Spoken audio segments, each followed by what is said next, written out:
Hey everyone, welcome back to the channel. Today we are diving into a fascinating journey, the story of how money has evolved.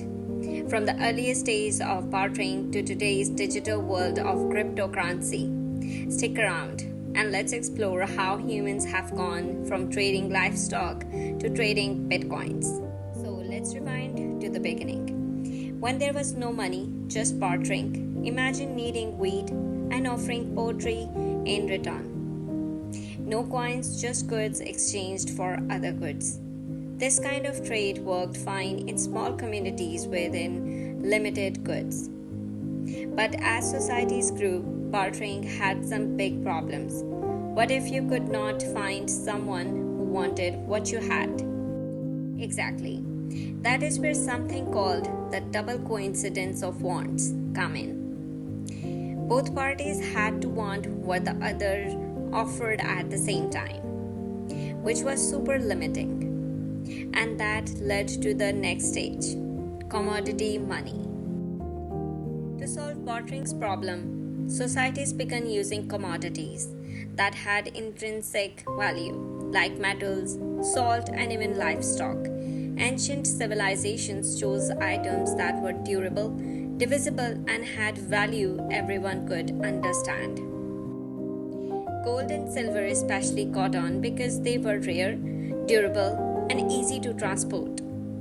Fast forward a bit, and ancient Greece, Rome, and Egypt started minting coins. This was one of the first real form of money that most of us would recognize today. Coins worked well, but they were heavy. So, around the Tang dynasty in China, people started using paper money.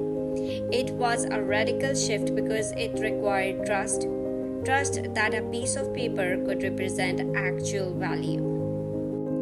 It was government backed, and soon other nations adopted it. Paper money spread across continents, and by the 17th century, Europe was printing its own banknotes. And that brings us to the creation of central banks. Now, with countries printing their own money, there was a need to regulate it. Enter central banks. These institutions issued currency and helped stabilize the economy. They created the gold standard, a system where each country's currency had a fixed value in gold. This system created a lot of stability until World War I, which drained the gold reserves.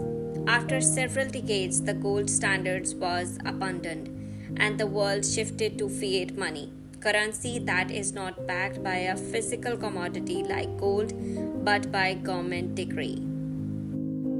Then came the digital age. Credit cards were introduced in the 1950s, and by the 80s and 90s, electronic banking transformed the way we manage money. Suddenly, you didn't even need cash. You just swiped a card. The internet allowed us to move from physical to digital money with online banking and electronic transfers. And this paved the way for today's big players in digital payments like PayPal and Venmo, which made it so easy to send and receive money. We are in the era of cryptocurrency with Bitcoin taking center stage. Launched in 2009 by an anonymous entity called Satoshi Nakamoto, Bitcoin offered an alternative to fiat currency, a digital, decentralized form of money outside traditional banks and governments. The real breakthrough with Bitcoin was not just digital money, it was the technology behind it, blockchain, a secure, transparent ledger that records transactions without needing a central authority. Now we are seeing central banks exploring digital currencies for their own. Governments worldwide are studying or piloting central bank digital currencies, which could make payments even faster and more secure. With technology evolving so rapidly, we might soon be paying with forms of money we cannot even imagine yet. Will Bitcoin and other cryptocurrencies become as common as cash? Or will digital currencies from central banks dominate? money has come a long way from bartering to Bitcoin. Each new form of money has had to answer the needs of its time, whether by being easier to carry, more secure, or faster to transfer. One thing is clear, money will keep evolving to keep up with the needs of modern connected world. That's all for today. If you enjoyed this journey through the history of money, hit that like button, share this video, and subscribe for more deep dives. Let us know in the comments, what do you think the future of money will look like? Thanks for watching and see you in the next time.